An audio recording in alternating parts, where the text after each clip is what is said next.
Hello friends, welcome to our channel Shyam paramedical classes. जैसे कि आप लोगों को पता है कि पहले भी हम लोगों ने लेफ्ट वेंट्रिकल हाइपरट्रॉफी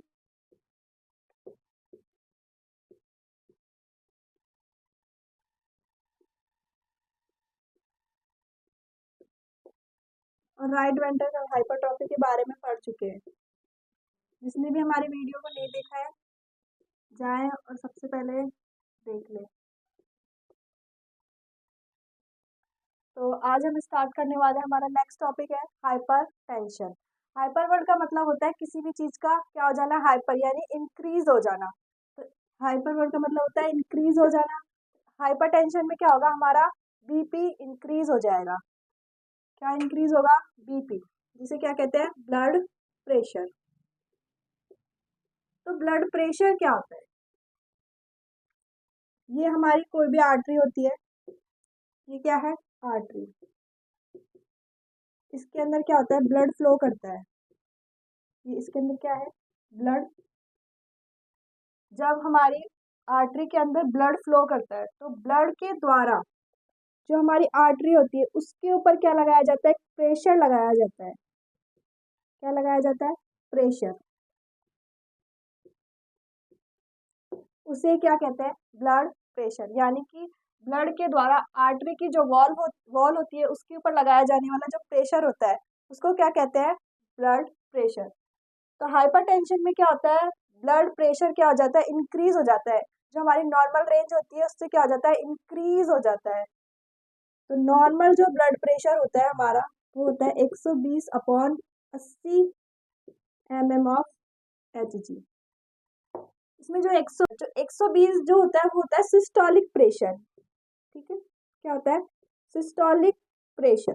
तो सिस्टोलिक प्रेशर क्या होता है? सिस्टोलिक प्रेशर में क्या होता है? जो लेफ्ट वेंट्रिकल से जब ब्लड ऑर्टिक वॉल्व के थ्रू ऑर्टा में जाता है, ये क्या है? ऑर्टिक वॉल्व है। ऑर्टिक वॉल्व के थ्रू ऑर्टा में जाता है तो जो लेफ्ट वेंट्रिकल है वो क्या करता है? कॉन्ट्रैक्ट करता है, यानी थोड़ा सा क्या होता है? सिकुड़ता है, कॉन्ट्रैक्शन करेगा। कॉन्ट्रैक्शन करता है तो क्या होता है? जो प्रेशर लगता है, कॉन्ट्रैक्शन से जो प्रेशर लगता है उसे क्या कहते हैं? Systolic pressure. जो कितना होता है? उसका नॉर्मल रेंज 120 होता है। जब 120 से क्या होता है, हमारा जो सिस्टोलिक प्रेशर बढ़ता है तो क्या होता है? हाइपरटेंशन कॉज होता है। और इस जो 80 होता है वो क्या होता है? डायसिस्टोलिक प्रेशर होता है। डायसिस्टोलिक प्रेशर होता है जो कितना होता है? 80 होता है। डायसिस्टोलिक प्रेशर क्या होता है? जब हमारा हार्ट क्या किया? कॉन्ट्रैक्ट किया। कॉन्ट्रैक्ट करने के बाद क्या करता है? हार्ट एक बार रिलैक्स होता है, फिर वापस कॉन्ट्रैक्ट होता है, फिर रिलैक्स होता है। जो रिलैक्स में जब हमारा जो हार्ट होता है रिलैक्स में, और क्या करता है? जब ब्लड से क्या होता है? वापस से ब्लड क्या होता है? राइट एट्रियम में आने लगता है और लेफ्ट एट्रियम में आने लगता है। तो क्या होता है? फीलिंग जो स्टेज होती है हार्ट की, या और रिलैक्स कंडीशन में जब हार्ट होता है तो उसमें जो प्रेशर होता है, वो जो मिनिमम जो प्रेशर उसके अंदर होता है उसको बोलते हैं डायसिस्टोलिक प्रेशर। तो डायसिस्टोलिक प्रेशर कितना होता है?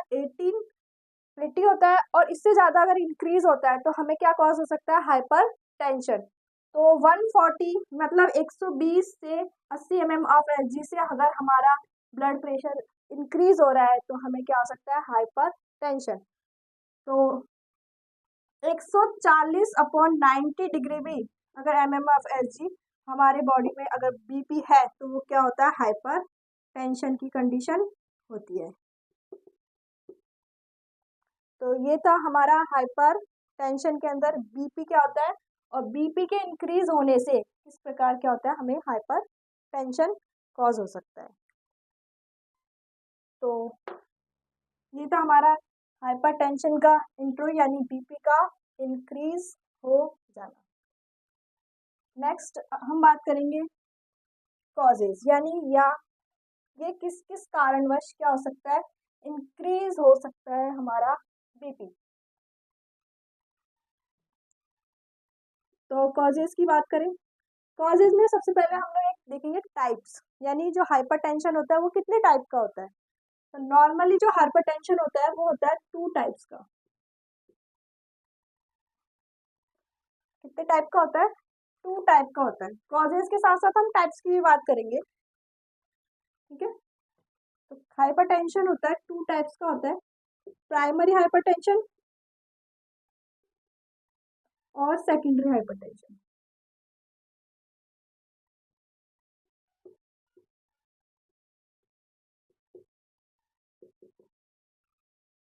ठीक है, तो बात करें हम सबसे पहले प्राइमरी हाइपरटेंशन की। तो प्राइमरी हाइपरटेंशन क्या होता है? प्राइमरी हाइपरटेंशन होता है, अननोन कॉजेज होते हैं। सबसे पहले हम इसे क्या कह सकते हैं? असेंशियल हाइपरटेंशन भी कह सकते हैं। ठीक है, इसे क्या कहते हैं? Essential hypertension. और ये क्या होता है? इसके जो कॉजेज होते हैं वो क्या होते हैं? अननोन कॉजेज होते हैं। मतलब कोई भी हमारी बॉडी के अंदर कोई भी डिजीज वगैरह नहीं होती है जिसके कारण ये प्राइमरी हाइपरटेंशन हो। यानी कि जो इसके कॉजेज होते हैं वो क्या होते हैं? अननोन होते हैं।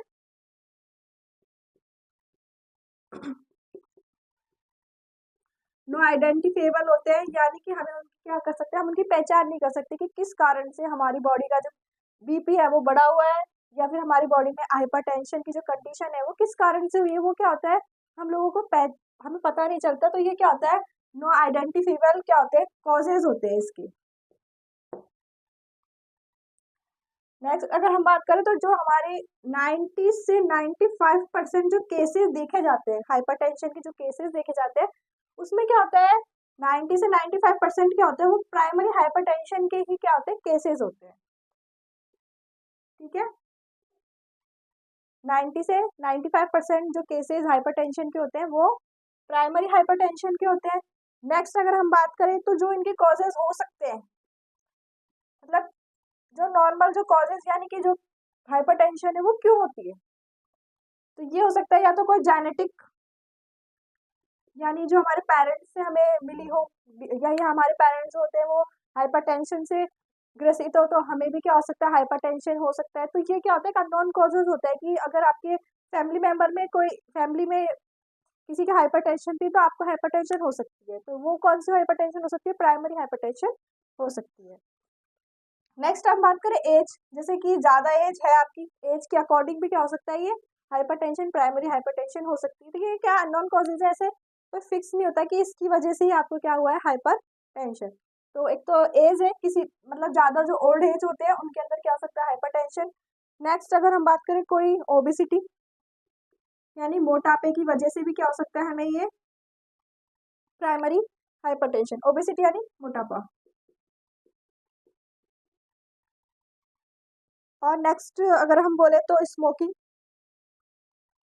जो ज्यादातर स्मोक करते हैं तो उनके अंदर भी क्या हो सकता है? ये हाइपर टेंशन हो सकती है। जो स्मोकिंग करते हैं, सिगरेट बीड़ी वगैरह धूम्रपान वगैरह करते हैं, तो उनमें भी क्या हो सकता है? प्राइमरी हाइपरटेंशन कॉज हो सकती है। नेक्स्ट अगर हम बात करें सेकेंडरी हाइपरटेंशन की, जो सेकेंडरी हाइपरटेंशन होते हैं, जो ये क्या होते हैं? सेकेंडरी हाइपरटेंशन के जो कॉज होते हैं वो आइडेंटिफेबल होते हैं, यानी कि हम लोग पता कर सकते हैं कि हाँ भाई, इस जो हमें हाइपरटेंशन हुआ है वो किस कारण से हुआ है। क्योंकि इसके अंदर क्या होता है? हमारी बॉडी में कोई ना कोई क्या होती है? डिजीज होती है जिसके कारण क्या होता है? हमें सेकेंडरी हाइपरटेंशन देखने को मिलता है। तो ज्यादातर केसेस तो प्राइमरी हाइपरटेंशन के होते हैं, पर बहुत कम जो केसेस होते हैं जिसके अंदर हाइपरटेंशन होता है, वो क्या होता है? 5 से 10% ही ऐसे केसेस होते हैं जिनके अंदर हम लोगों को क्या देखने को मिलता है? सेकेंडरी हाइपरटेंशन देखने को मिलता है।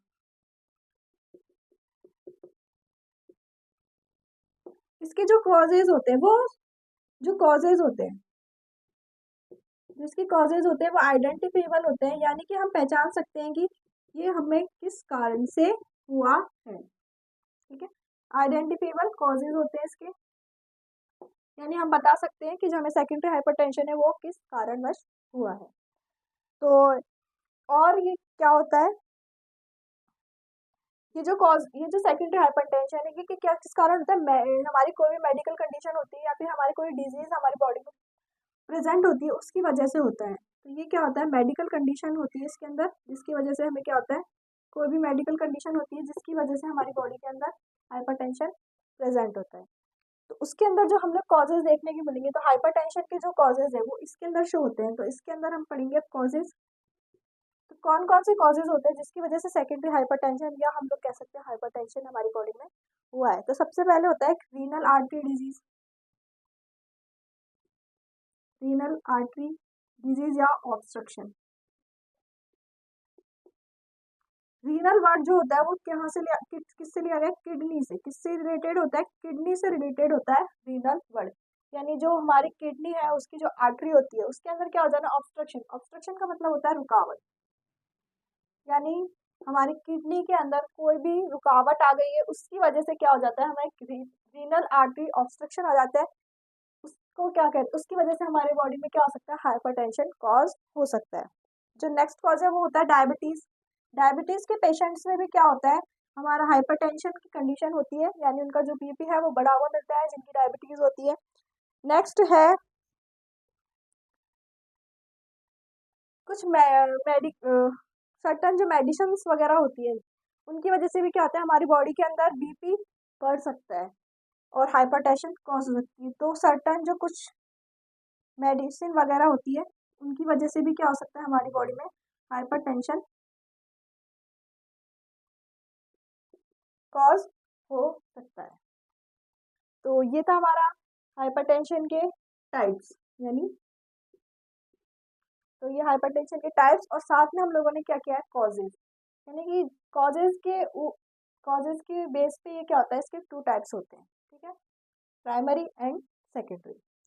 नेक्स्ट अब हम बात करें इसके सिम्टम्स, यानी कि हाइपरटेंशन अगर हमारी बॉडी में है तो हमें कौन कौन से सिम्टम्स शो होंगे।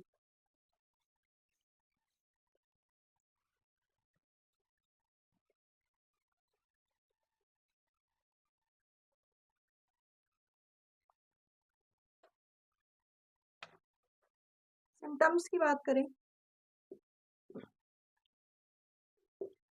सिम्टम्स की बात करें तो सबसे पहले हाइपरटेंशन के अंदर हाइपरटेंशन होता है तो सबसे पहले हमारे क्या होता है, सर में दर्द होता है, यानी हेडेक होता है, ठीक है, हेडेक यानी सिर दर्द, ठीक है। नेक्स्ट जो सिम्टम्स हम लोगों को शो होगा वो होगा डिजीनेस, यानी चक्कर चक्कर आने लगेंगे। नेक्स्ट जो सिम्टम्स देखने को मिलेगा वो होगा नोज ब्लीडिंग, यानी हाइपरटेंशन की कंडीशन में क्या होता है हमारे नोज से क्या होता है, ब्लड आना स्टार्ट हो जाता है, तो उसको क्या बोलते हैं, नोज ब्लीडिंग भी हो सकती है, ठीक है, नोज ब्लीडिंग। नेक्स्ट क्या होता है, चेस्ट पेन भी हो सकता है, ठीक है, इसे नोज ब्लीडिंग नक्सी जिसे कहते हैं हम हिंदी में, चेस्ट पेन हो गया यानी सीने में दर्द रहेगा। उसके अलावा पाल्पिटेशन, हाइपरटेंशन में ज़्यादातर घबराहट देखने को मिलती है, घबराहट। और नेक्स्ट ब्लरिंग विजन, यानी कि हमें क्या होता है, धुंधला दिखाई देने लग जाता है, तो ब्लरिंग ब्लरिंग विजन, ब्लर दिखाई देने लग जाएगा हम लोग को, तो ब्लरिंग विजन, ठीक है, धुंधला दिखाई देना, ब्लरिंग विजन दिखाई देगा। उसके अलावा हेमेच्यूरिया और प्रोटीनयूरिया भी कंडीशन हम लोगों को देखने को मिल सकती है।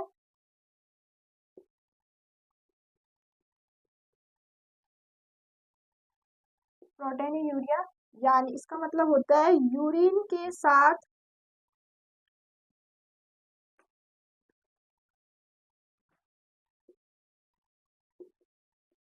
साथ प्रोटीन का बाहर निकलना, उसे क्या बोलते हैं, प्रोटीन यूरिया,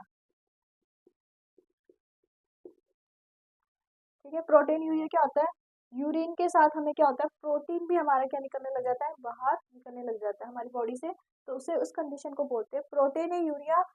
उसके अलावा क्या होता है, हेमेचे यूरिया हो सकता है, उसका मतलब होता है यूरिन के साथ हेमेट वर्ड क्या होता है, ब्लड होता है, ठीक है, तो यूरिन के साथ क्या होता है, ब्लड का निकलना,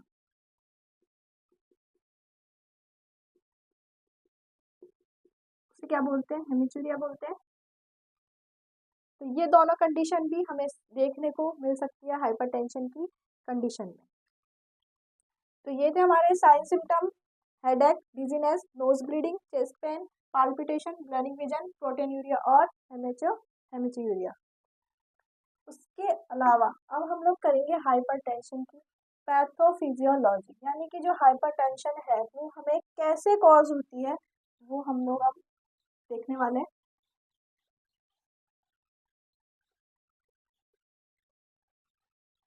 ठीक है, यानी हमारी बॉडी में हाइपरटेंशन किस तरह कॉज हुआ है वो हम उसकी क्या पढ़ेंगे, पैथोफिजियोलॉजी, यानी किस किस तरह से हमारी बॉडी में हाइपरटेंशन कॉज होता है। पैथोफिजियोलॉजी,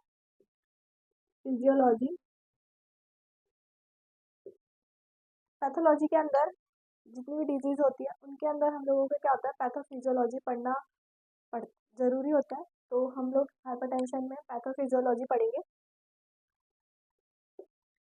तो सबसे पहले क्या होता है, हमारी बॉडी किसी भी ऑर्गन में क्या होता है, ब्लड फ्लो क्या हो जाता है, डिक्रीज हो जाता है।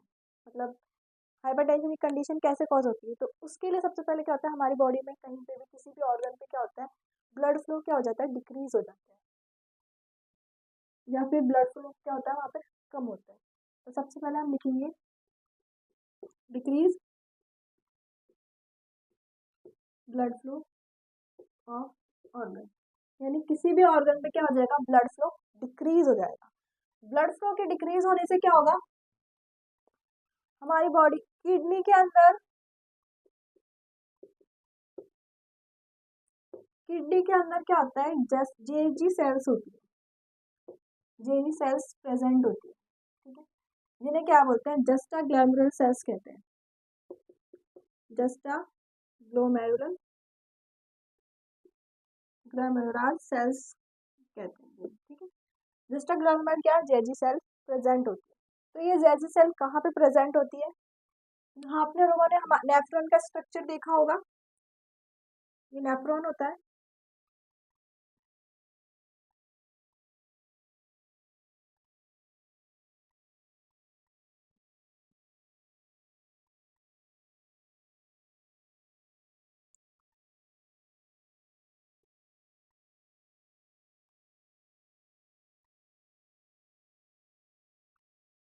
नेफ्रॉन,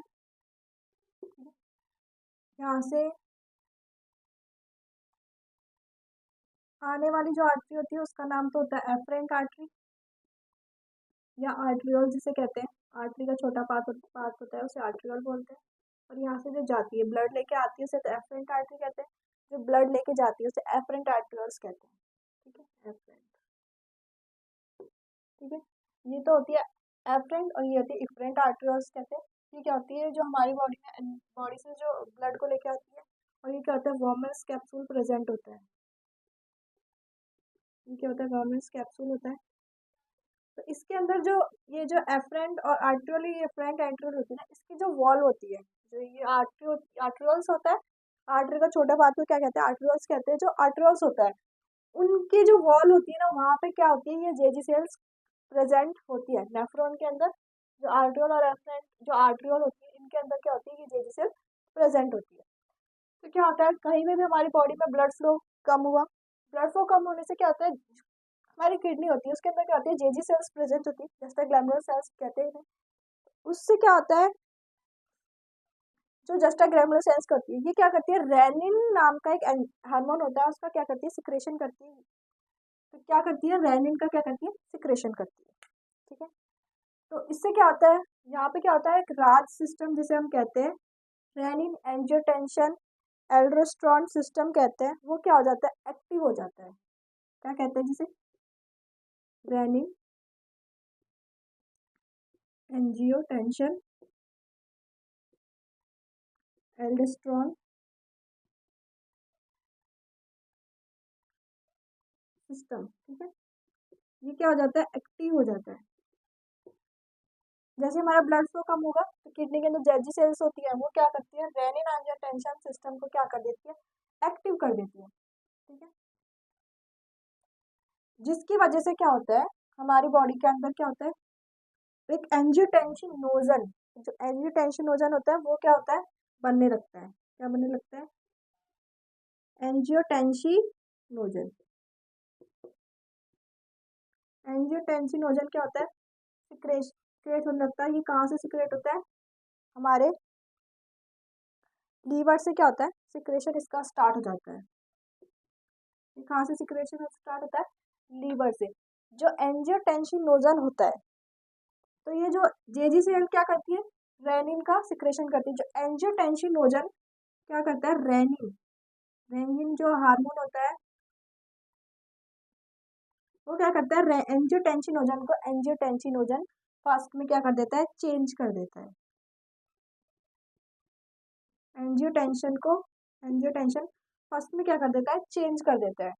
एंजियोटेंसिनोजन को रेनिन हार्मोन के द्वारा एंजियोटेंशन फर्स्ट में चेंज हो जाता है।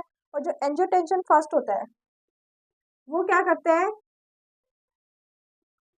एंजियोटेंशन कन्वर्टिंग हार्मोन होता है, एक कन्वर्टिंग हार्मोन होता है जो कहाँ से रिलीज होता है, ये जो ये हार्मोन ये रिलीज होता है हमारे लंग्स से। क्या होता है, लंग्स से रिलीज होता है। ये क्या करता है, लंग्स से रिलीज होता है, तो एंजियोटेंसिनोजन फर्स्ट को क्या करता है, एंजियोटेंसिनोजन सेकंड में क्या कर देता है, चेंज कर देता है।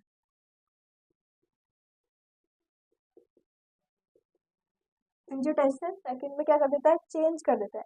एंजियोटेंसिन सेकंड में चेंज होने के बाद क्या होता है, ये क्या करता है, वैसो कॉन्ट्रैक्शन को बढ़ाता है। क्या करता है, वैसो कॉन्ट्रैक्शन को बढ़ाता है, वैसो कॉन्ट्रैक्शन को बढ़ाता है। और वैसो कॉन्ट्रैक्शन बढ़ने से क्या होता है, हमारा बीपी इंक्रीज हो जाता है। क्या होता है, बीपी इंक्रीज हो जाता है। और बीपी इंक्रीज होने से हमें क्या कॉज होता है, हाइपर टेंशन। ठीक है, बीपी इंक्रीज होने से क्या होता है, हमें हाइपर टेंशन कॉज हो जाता है। तो ये थी इसकी पैथोफिजियोलॉजी। एक बार वापस देखते हैं। तब हमारी बॉडी में कहीं पे भी क्या होता है, ब्लड फ्लो डिक्रीज हो जाता है। ब्लड फ्लो डिक्रीज होने की वजह से क्या होता है, किडनी के अंदर जो जेजी सेल्स होती है, जस्टा ग्रैनुलर सेल्स प्रेजेंट होती है, वो क्या करती है, रेनिन का सिक्रेशन करती है। तो हमारी बॉडी में क्या होता है, किडनी के अंदर रेनिन एंजियोटेंशन जो एल्डोस्टेरोन जो सिस्टम होता है वो क्या होता है, एक्टिवेट हो जाता है। तो क्या होता है, एक्टिवेट होने से जो एंजियोटेंसिन होता है वो क्या होता है, लीवर से सिक्रेशन होता है। जो लीवर से एंजियोटेंसिन सिक्रेशन हुआ है, तो रेनिन हार्मोन क्या करता है, जो कि खांसी रिलीज हुआ है, जेजी सेल से रिलीज हुआ है, वो क्या करता है, एंजियोटेंसिनोजन को एंजियोटेंसिनोजन फर्स्ट में चेंज कर देता है। एंजियोटेंसिनोजन फर्स्ट एंजियोटेंशन कन्वर्टिंग जो हार्मोन होता है जो लंग से रिलीज हुआ है, वो क्या करता है, सेकंड में चेंज कर देता है, एंजियोटेंसिनोजन सेकंड में चेंज करता है। और जो एंजियोटेंसिनोजन सेकंड होता है वो वैसो कॉन्ट्रैक्शन को बढ़ाता है। और वैसो कॉन्ट्रैक्शन बढ़ने की वजह से हमारे बॉडी में क्या होता है, बीपी इंक्रीज होता है। और बीपी इंक्रीज होने की वजह से हमारी बॉडी में क्या होता है, हाइपरटेंशन कॉज होती है। तो ये थी इसकी पैथोफिजियोलॉजी। उसके अलावा अब हम पढ़ेंगे इसके डायग्नोस, यानी कि हमारी बॉडी में जो हाइपर टेंशन हुआ है तो उससे हम किस किस डायग्नोस से पता लगा सकते हैं कि हमारी बॉडी में हाइपर टेंशन कॉज हुआ है।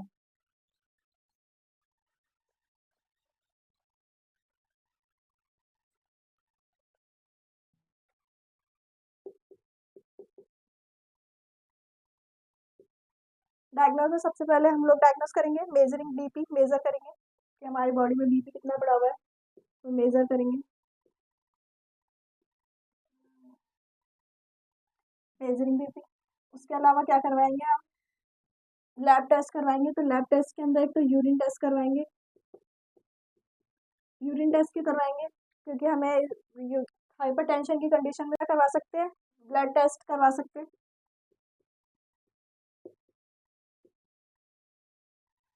और फिजिकल एग्जामिनेशन, कि हमें डिजीनेस, हेडेक वगैरह तो नहीं हुआ, तो ये फिजिकल एग्जामिनेशन हम लोग इसमें करवा सकते हैं।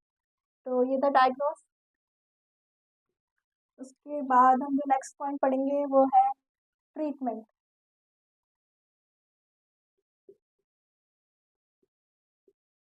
तो अब बात करते हैं हम हाइपरटेंशन की। हाइपरटेंशन में हमने कॉजेज देखे, साइन सिम्टम देखे, उसके अलावा हम लोगों ने उसके डायग्नोस देखे कि अगर हमारे डायग्नोस में क्या है, हाइपरटेंशन की कंडीशन हम लोगों को देखने को मिल रही है, तो अब हम क्या करेंगे, ट्रीटमेंट। ट्रीटमेंट में हम सबसे पहले देखेंगे डाइट, यानी कि हमें लो फाइबर डाइट रखनी चाहिए। और तेल युक्त जो भोजन होता है उससे क्या रहना चाहिए, अवॉइड करना चाहिए।